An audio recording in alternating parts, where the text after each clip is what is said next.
접촉된 눈의 결막에 들어간 외부의 먼지, 꽃가루들을 씻어내는 것이 중요합니다. 세 번째로 중요한 것이 눈을 비비지 않는 거예요. 이건 당연히 상식적으로 다 알고 계실 텐데, 눈을 비비게 되면 알레르기 반응으로 인해서 눈이 아까 말씀드린 그런 증상이 있어요. 그래서 눈을 비비게 되면 이 림프관이 기다렸다는 듯이 신나게 부풀어 올라요. 그래서 알레르기 유발하는 염증 물질들이 결막 안쪽에 굉장히 많이 급속하게 늘어나게 됩니다.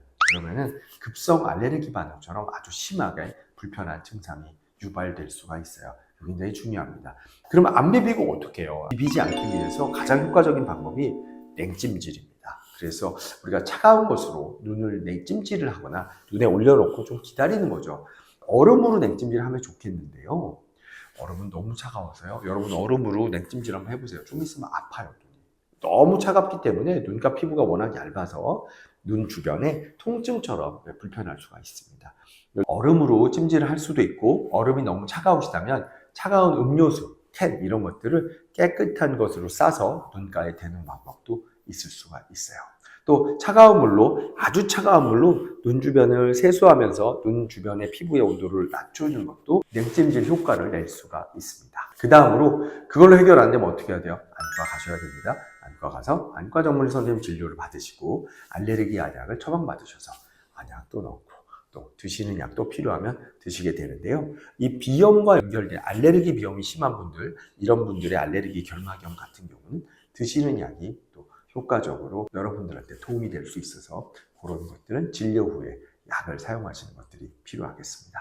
그러면 이런 알레르기가 매년 봄에 또는 가을에 반복되는 분들한테 예방하는 방법이 중요할 텐데요. 예방법으로 첫 번째, 알레르기 결막염을 예방하는 효과가 있는 성분의 안약들이 따로 있습니다. 그래서 제가 이제 봄이 오는 게 좀 무섭다, 신경 쓰인다, 벌써 뭔가 지난주부터 가렵기 시작하다고 하신다면은 알레르기 안약 중에 예방 효과가 있는 안약을 지금부터 부지런히 쓰시는 것이 굉장히 중요합니다. 보통은 한 달 정도는 저만을 해야 예방 효과가 제대로 나타날 수가 있거든요. 안과에서 진료를 받고 예방 효과가 있는 성분의 안약을 지금부터 미리 사용하시는 방법이 첫 번째고요. 그리고 두 번째는 봄철에도, 겨울철뿐만이 아니라 봄철에도 가습기를 실내에서 사용하는 겁니다. 실내에서 가습기를 틀어서 실내에 유입된 외부의 미세먼지나 외부의 꽃가루 같은 것들이 가라앉도록 아래쪽으로 바닥에, 그래서 습도를 높여주는 것이다. 보통은 실내 습도를 약 50% 내외 정도까지만 유지해도 알레르기 항원이 바닥으로 가라앉아서 막 공기 중에 부유해서 이 결막이나 이런 데로 날아서 많이 들어오게 되는 것을 확연하게 줄일 수가 있습니다.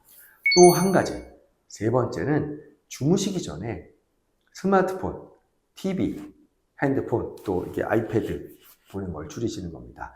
자, 자기 전에는 지난번에 제가 유튜브 편에서 지난번 촬영에서 말씀드린 것처럼 주무시기 전에 디스플레이를 보게 되면 눈이 굉장히 건조해진다고 했죠. 알레르기 물질들이 눈에 들어와서 어느 정도 표면에 막 묻어 있는 상태인데, 이때 눈물이 우리 눈에 대한 알레르기 보호막을 형성하는데요.